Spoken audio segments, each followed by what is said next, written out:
قال الجزائري عمروش: إن المنتخب التنزاني طالب بلعب المباراة أمام المغرب ظهرا، لكن الجامعة فرضت برمجتها مساء. هم يختارون حتى الحكام. هذا يعني أنك تلعب أمام منتخب كبير وأمور خفية أخرى. وقال عادل عمروش خلال حديثه عن منتخب المغرب أنه من أحسن المنتخبات في العالم ونحن لا ننكر ذلك، وهو يتكلم عن نفسه.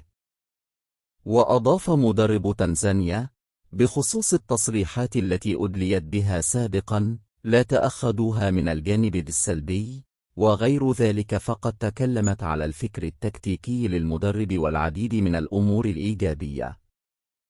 وتابع عادل عمروش: المنتخب المغربي فاز على البرازيل بإمكانيته ولا يمكن إنكار الحقيقة، كما أن لا أحد يمكنه أن يمحي إنجازاته. يشار إلى أن المنتخب التنزاني يواجه نظيره المنتخب المغربي فاصلة يوم غد الأربعاء في 6:00 مساء على أرضية ملعب لوران بوكو بسان بيدرو. تجدر الإشارة إلى أن زملاء أشرف حكيمي قد سحقوا أمس الأربعاء المنتخب التنزاني بنتيجة 3 أهداف دون رد، تناوب على تسجيلها كل من رومان سايس، عسال الدين أوناحي، ويوسف والنصيري.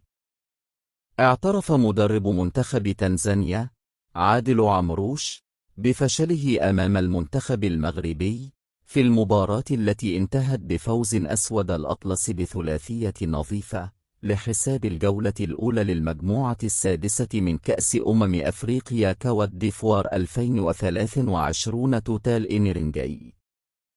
وقال المدرب الجزائري في تصريح لموقع مونس بوتي التنزاني: خطتنا أمام المغرب فشلت.